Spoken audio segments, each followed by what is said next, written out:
I should warn ya, you're in close corner. Hey, I should warn ya, you're in close corner. Ow. Would you be mine? Could you be mine? Uh, Welcome to Glow's neighborhood, aka Glow's corner. I had to set it off with the Mr. Rogers intro because I'm feeling Mr. Rogery with my cardigan on. Either Mr. Rogers or a middle school gym teacher after their planning period. They're like, yo, I'm finished planning and we about to get into these decent reaches. Yeah, so yeah, got a shout out to the vibe, shout out to the picture in the background, one of my favorite pictures by one of my favorite artists. This is KC Rihanna. She is an artist of many realms. She just dropped an album called 1022. If you get a chance, check that out. So yeah, but this edition of Glow's Corner is actually about music. Yes, I just did the ill Mr. Rogers and actually took the cardigan on off. I can't take it on. That's not. Anyway, so it's about music. It's about hip hop. I was just thinking, I consider myself an MC. I think I'm an MC first. I have been rapping since the tender age of 4, and I'm much, much older than that now. But in a mix of rapping, I fell into poetry, and poetry sort of took the lead, because I would do more shows for poetry and performing and poetry-based performances. So needless to say, I still consider myself an MC first. MCery charges my poetry. Being an MC rapping, it charges my poetry. I write from that perspective generally first. But there are challenges, that I have as an MC. Like, I don't know, I want to be vulnerable and transparent. Like, I like to think that I'm just like the dopest, and I am dope in my own realm. But it's always room for work and growth and improvement. And I know one of my areas that I need to improve in is breath control. This is the one, two, two, three, three, four. Breathe easy. The breathe easy episode. Breath control. I started thinking about it more, like just like doing yoga and all this stuff. Breath control can be underrated. I consider myself like a lyricist. I really value lyricism as a poet. But there are so many elements that can make you a good MC. So your delivery, your cadence, your swag, the way you say it. Say you think about dope MCs, they're not all just the greatest lyricists. You know what I'm saying? Like DMX is a good rapper. He's not the greatest lyricist. It's the energy that he brings when he comes to the stage. Even Busta. Busta's actually a really great lyricist. But what edges him out on other people is his delivery and his that energy as well. And then it's people that like Skyzoo, that has a very chill delivery, but they saying the wordplay and just very lyrical. So I don't know. So that's what I'm saying. Everybody can have different elements and different strengths. I think that my strengths are lyrics. That's my opinion. It may not be. Some people might like my cadence or how I deliver. I don't know. You tell me what you like. Yay. So this particular thing is that I struggle with is like I've always written from a perspective like in my mind Rakim, like that's who I sort of learned how to write from. Even though I was there for the hibbity hop when Rakim was the way Rakim wrote, I based my writing more on that. I'm not saying I based it, but I'm just saying that's like some forefather shit. So when I look at it, that's what it is. And then I was really like anti new school, and this is way back. This is when Kendrick Lamar was new school, and I started listening to him, and I appreciated him. And when I started listening to him, he made me realize that I could put more lyrics in a bar. Rakim that was something that already like made him different than the MCs before him. He was being more lyrical. Like he said, he was doing a lot of internal rhyme and just more elaborate bars. And if Rakim was like algebra, Kendrick is like calculus, and Lupe is like fucking. I don't know what's the hardest math. Kendrick was calculus, and I was like, okay, I'm ready to learn some calculus and like put more content in a bar. And I'm still like, I feel like I'm still sort of in the school of that. I have very content heavy bars. Like my a bar is going to have a lot in it. I'm trying to express usually like a whole idea if I can in a bar. So as I try to put more content, then it just leaves less room for basic things like breathing, maybe. I know. And sometimes even getting fly with it. But it also helps you get fly, or helps you sort of play with your cadence, because you have to find ways to deliver it, so that you can say it and so that it's understandable. So this particular rap I'm going to do is Color Fade, and when I originally recorded it, this is a song, a verse that I did on Combined Black's album with Anthony Wilkes. Wilkes just dropped a joint too. The video looked pretty fly, and Donald Hurdle. Big ups to all you all. So this song I did with them when I recorded it, I had just wrote it, so I didn't know it that well. So I had to like punch it multiple times, jump in, figure out the breathing. It was really choppy, you know what I'm saying? As an MC, we all personally, we like to one take So I also blame I blame Hove. You know what I'm saying? After Hove, everybody wants to one take it. Yeah, I gotta one take it, yo, one take that shit, son. But you know, sometimes you gotta do it more than one time. Sometimes you gotta punch it and make sure that the words are hearable. Because I'm putting all these words into one rhyme, and then they get muddled. You know, towards the end, and I'm like running out of breath, and that last word that I said is not clear, so I might have to punch it, or the idea, or some of these transitions. You know, it gets difficult. So, well, I'm not laughing because I'm about to rap, and I haven't done this verse. Like I've never performed this verse.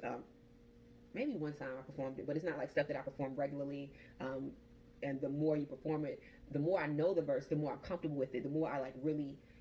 It's like when you driving home, you know what I'm saying, and you know the little back roads that you don't have to take a main street, and you can turn and avoid some of the lights. So it's like I know some of the back roads of the verses where I can steal a breath or remove a word, or you know little things that I can do to navigate to make sure that I'm like getting everything out and saying all this dope real rap raw shit that you want to hear from blow shine in.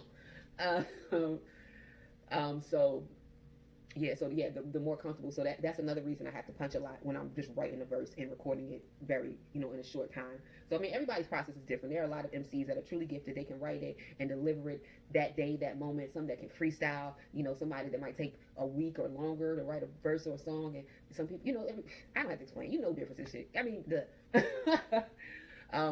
So yeah, this one took me a lot of work, and I'm better, a million times better, but there's still work to be done. So just giving you an example of this condensed all these bars, all these words in like a bar. We'll get through it. Letting our color fade is not an option. See them pollute in a pursuit to keep us in the margin. But at the root is just more proof of fear of when we blossom. Out of the dung we bloom, then unify our bouquet. Awesome portion of genetic spectrum. Yielding every tribe, complexion, every shade and tone came from our own. No need to deny blessings. Some of them paid a clone. A look we born that true, but we not press appropriate. Of us was great, accelerate in our progression. That's what we first. These like the words, circumstances never panic. That's what adverse around the earth. More the chance that we still standing. We advance by divine plan, and now's the time that we command and power up our melanin within our legacy. This grand returning value to the land, gain knowledge of our origin. Pride in our hue, negate the few that anticipate destruction. Our pigment is iridescent. Sun been dancing on our skin. We here to stay free from the shade. There is no way color fading. I won't let my color fade. Use my diagram that time.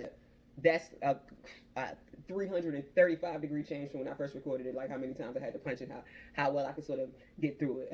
And that's with very limited practice and performance. So hopefully I can refine it even more. You know, every time I do it, it gets easier and a little better and a little cleaner, like smoothing the edges off, but it's still so much room, specifically just from like the clarity of the words that I'm speaking. So I would like it to be clear, like those last few bars. Our pigment is iridescent. The sun been dancing on our skin. We here to stay free from the shit, you know. I want you to hear that. Our pigment is iridescent. The sun been dancing on our skin. That needs to be clearly stated. So that's why I be working on elements like breath control, and even what I even notice is like when I try to more rap from my diaphragm. It's a lot stronger and it's a lot easier if I'm focused on like, you know, just like my core. Because even if I can like flawlessly deliver the verse when I'm practicing, when you get in front of an audience, then now you introducing a whole nother element. Because even if you're not nervous per se, for me personally, even if I'm not nervous, I don't necessarily feel nervous, but I feel adrenaline. And when the adrenaline rushes and I'm about to perform for a small group or a big group, then my breathing is amplified. You know what I'm saying? So, you know what I'm saying? And I ain't gonna front, you know what I'm saying? I've been taking the ganjaris, and I try to do less now, focusing on the eddies. But that even, you know, anytime you like smoking or anytime, you know, affecting your lungs, it'll impact that as well. But I definitely can just go back and watch and say, okay, it's better. This, you know, this is space. And honestly, even with that, to me, I don't think that's even as fast as the actual song is. It might be a little more, okay, why you hear that chin? It might be a little more BPMs, as they call it. So, I usually work like that, yo. I did that Slick Rick song for DJ Dirty, her mixtape, The Basement. Great mixtape. One of my favorite songs I ever recorded. But man, when I tell you, I mean, I intentionally did it like that, like as far as punching, because I wanted it to have like the Slick Rick storyteller vibe. So I was like punching the different voices that I was doing and all that stuff, and like my narration versus me talking, I would like punch and all that and insert. But when I try to perform that song, especially because I did all these punches, it's crazy, and I'm just like spitting nonstop to this fast ass Slick Rick Mona Lisa beat, like just one long ass like 78 bar rhyme. You know what I'm saying? I enjoy the challenge of it, but that was one of the places that really made me aware of what punching does and how I need to find a way to incorporate it into my performance. You know, I know a lot of our favorite MCs. You think that they're just like nice with it, and yeah, passively they are. But another part of it is, you know, they have great engineers that are like make removing those extra breaths that are loud. They are like just making those punches sound seamless. So it's sort of like auto tunes too. That's sort of an element. It's just like to refine it and make it sound more radio and less rough around the edges. So they have these great producers that are making them sound more smooth and, you know, less what you get in a stage performance. So that's also another like thing to consider. Like I think about somebody like Big Pun, like, and Big Pun honestly, I don't know. Y'all give me some insight on this. I feel like Big Pun actually did have good breath control, but it was about 400 pounds. So there were things that had to be done in the studio. You know what I'm saying? When he was breathing, like when you hear him do like a freestyle or a live rap that's not a studio-based rap, you can hear the breaths that he takes, as opposed to if you listen to like a track, you don't hear him like taking them breaths that he needed. You know what I'm saying? So that's another random insight. You know, somebody that really made me look at it more, the breath control part, and be conscious. I mean, I've always been aware of it. I've always known that it was a thing and necessary, and always did it to a degree. But as I sort of changed my style and being more, like I said, word heavy per bar, it became something that I didn't do naturally, that I had to learn to do, and that I'm still learning to do. And watching somebody like Black Thought specifically, I remember watching a freestyle of him, freestyle, whatever you call it. It was like 10 minutes of him just rapping, you know. And I mean, I didn't even hear the verse the first time. I was watching his breath control. It was just like a clinical, like the precision of a scalpel. I was watching him breathe and open his nostrils and find these pockets to take these deep, like, he was taking these deep, full, complete, this will to bring the yoga back in, bitch, don't fuck with my zen. He was taking these complete breaths in between these bars that had all these words and playful things that he had weaved in there. And I was just like, God, you know, I really was just, I watched him, that performance, I watched him breathe multiple times, you know, and then I went back and listened to the unquestionably dope lyrics that he put down on it as well. Someone else who I think about that is Cyrock. And I'm not like familiar with all of her music, but I enjoy it. When I watch her perform, she does the same thing. Like her delivery is very like tight and clean and precise, and breath. You know what I'm saying? You can see that she has the control. That breath control is like, it can't be understated. It's something that needs to be focused on more. I think, you know, when it comes to the mumble rap, it's sort of like ad-libbing. You know what I'm saying? It puts you in a place of like jazz. Oh, hip hop and jazz is no different. You know what I'm saying? Because even with that, what I just did was sort of jazz like. Like when I first, like when you're as a musician, when you're first learning the composition, you're playing like do do do do do do do do do, you know, reading the music, playing exactly where the chords. But when you know it, you can be like do do do do do do, you know. My air piano is the words, but you can play with the track a little more. You can play with the music. You can go and weave in and out. So it's like the same thing as an MC. Like when you know your verse, you can weave in and out.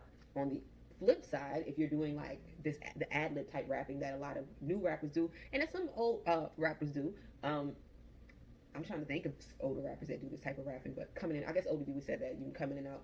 When you do that, that's also jazz like, because it's also very free and like in the moment. It's not based on a structure. You know, it's sort of just like, okay, we just won't let it fit wherever it fits. So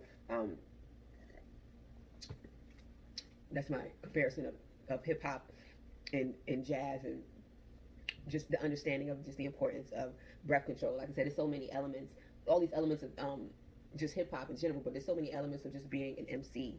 And like in my poetry, I have this space, so to bring it back into it, I have this space to like stop and take these dramatic pauses and like look at the audience and walk around and do a shimmy and whatever, and I can, you know what I'm saying, let them react, let them clap.